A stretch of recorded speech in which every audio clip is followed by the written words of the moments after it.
Magandang araw sa ating lahat mga idol, mga lods, mga paps, mga cools. Welcome back sa ating DA64 DIY, no? Matagal-tagal na rin hindi tayo nakapag DIY. Big and small, mayroon yan dito sa DIY. Oy, siya nga pala. Shout out kay Boss Gary, no? Napansin tayo ni Boss Gary dyan sa Davao sa may Jollibee, no? Or Jerry ba yun? Shout out po sa iyo. At kung napanood mo tong video na to, ay alam mo na ikaw ito, no? Salamat nga pala sa palaging pagsubaybay sa ating channel, lalo na sa ating mga DIY sa DA64. At mayroon din pala siyang DA64, kaya palagi siyang nanonood sa ating mga DIY sa ating Suzuki DA64. Ang video po natin ngayon ay hindi po ito DIY, professional work na po ito, no? Dahil kung napanood niyo itong ating mga video nung nauna sa pag-troubleshoot ng ating aircon, no, ay umabot na po tayo sa hindi na po natin kayang gawin sa DIY. Kaya pinaubayan na po natin sa mga espesyalista sa aircon. Ibig sabihin, sila na po ang gagawa ng ating air conditioning system. Dahil kumpleto po sila, espesyalista po sila. At hindi na tayo bibili ng mga aparato na mamahalin para lang tayo mag-DIY, no? Hindi na siya tama, no? Dito nyo rin mapapanood kung paano po ang proseso ng paggawa ng mga aircon specialist na legit talaga. So yan, tunghayan na po natin ang video na to. Dito, inuna na nilang tanggalin ang ating bumper at susunod ang ating condenser. Ang kasunod naman ang ating compressor. Yan. So panoorin lang natin kung paano nila ginagawa sa pagtanggal ng ating compressor, no? So yan. Inuna nila ang hose na nakakabit sa compressor.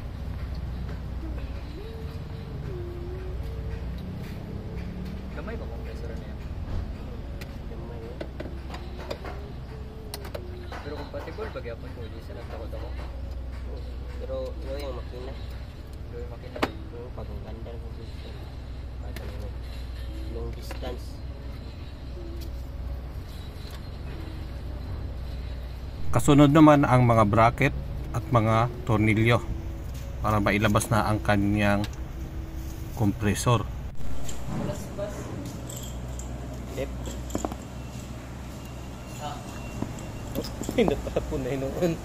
Dito makikita natin na maitim na talaga ang oil at may kasama pa siyang leak stop, no, na ating nilagay nung una. Yun, nakita niyo yung kulay green. Ang susunod na proseso ay kinargahan nila ng gasolina ang ating hose, no, yung ating aircon line hose, no, para ma-wash out po daw yung mga oil o mga lumang refrigerant na nasa hose at malinis na po ang ating hose, kasama na rin yung ating evaporator.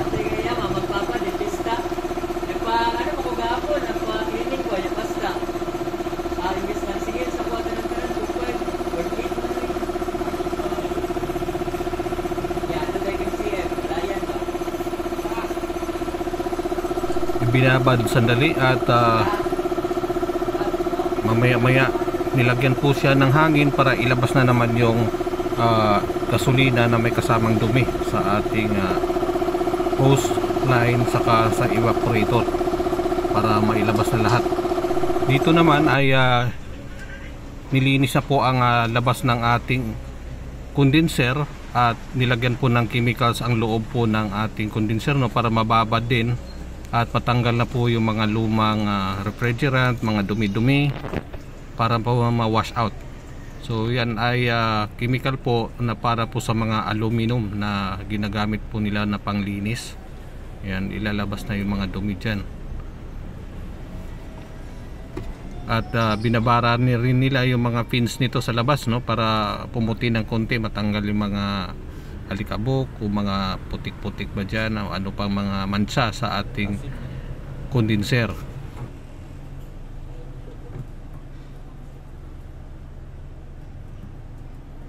Ayan po yung pangalan po ng chemical na ginagamit po nila dito sa paglinis ng ating condenser, no? Yan, no? Yan, non-acid aluminum cleaner po siya.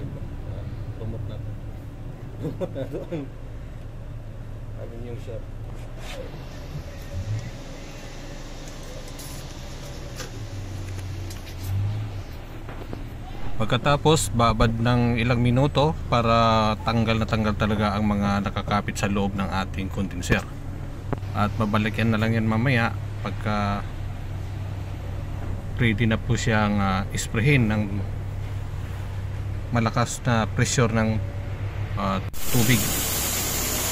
Dito ay nakikita natin ang lumang compressor na pampalit natin, no? Sikadhan po siya, pero original po siya na compressor.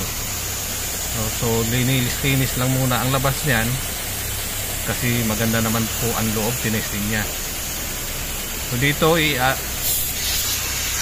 i-sprayhan na niya ng tubig na malakas ang loob ng ating condenser para ma-wash out na po lahat ng mga dumi na nakakapit sa loob, na tinanggal po ng kanyang chemical na pangbabad, no? Ayan, pressure talaga ang ginamit niya, no? Para tanggal talaga ang mga dumi.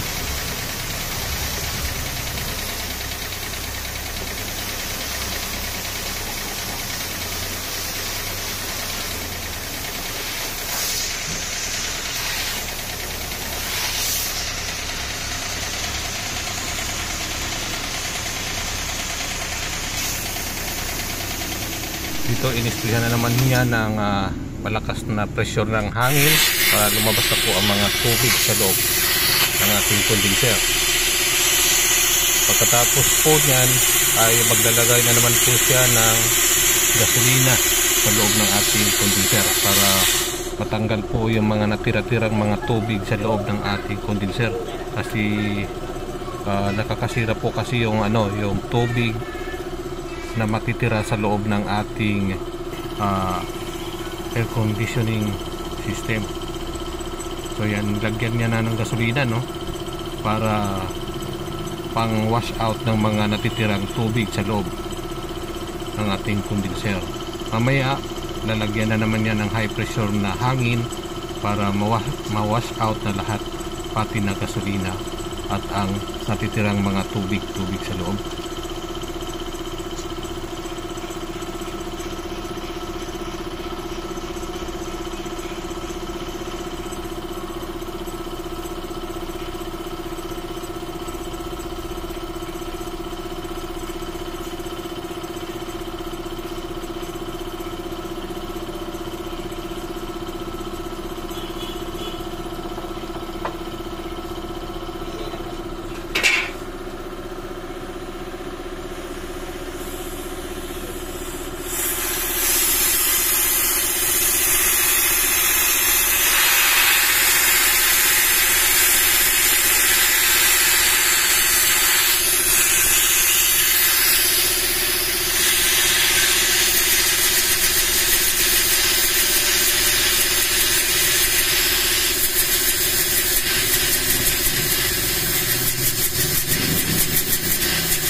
Ilang beses din itong inulit, no, na proseso na paglagay po ng gasolina sa loob ng ating condenser para sinisiguro talagang walang matitirang tubig sa loob ng ating condenser.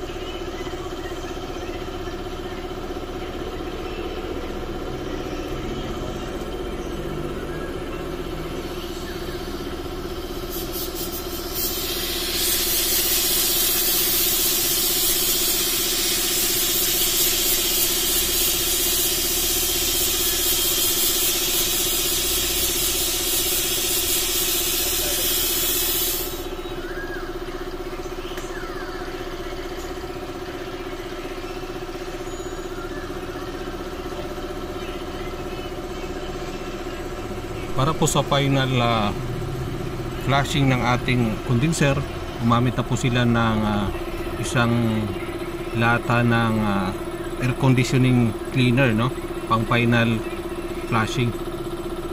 Kasi yung chemical na yon, hiyang po sa aircon, kahit may matirang mang konti sa loob, hiyang pa rin siya, hindi siya masisira ang ating air conditioning system.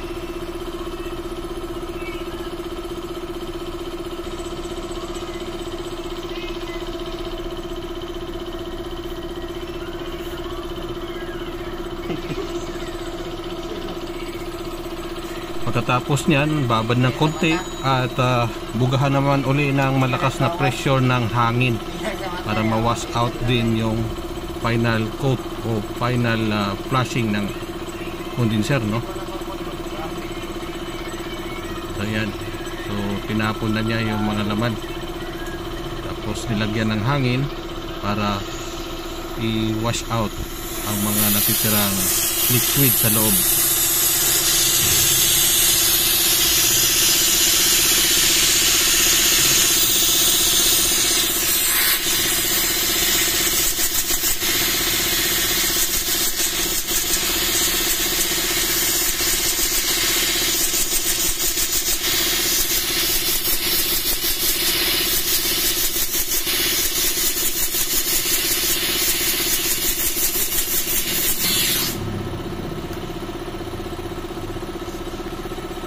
Ito nga pala ang pangalan ng chemical na ginamit nila sa final flushing, no, sa ating aircon system. Yan. So ayan, makikita nyo, no, purpose talaga siya dyan sa pag flushing ng ating condenser.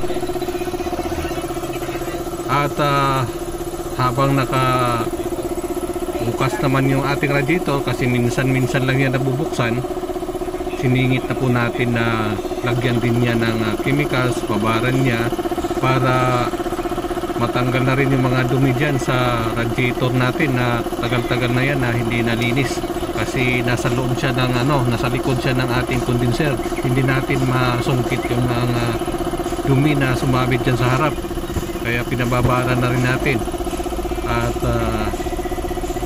matanggal na yung mga nakakapit na ilang taon ng hindi natanggal sa spray lang.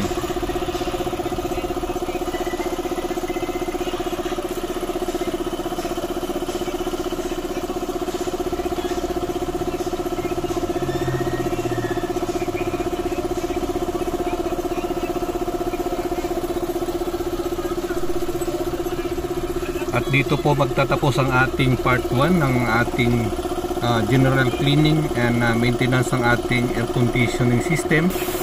At sundan nyo na lang po sa pangalawang part ang kadugtong ito para po malaman ninyo ang susunod pang proseso at resulta nito pagkatapos ng paggawa. Reminder ko lang po, bago po tayo mag-close ng ating video, paki-subscribe po sa mga baguhan po dyan sa ating channel at pipindot na rin ng notification bell na on para automatic po kayong notify kung mayroon po tayong mga videos na i-upload. At salamat na rin po sa mga subscribers natin na palagi pong nakasubaybay sa ating mga videos na ina-upload. At huwag po kalimutan, no, na kung may mga kakilala po kayong mga may sasakyan, pwede po ninyo itong i-share dahil ang sharing is caring. Bye for now, see you on the next video.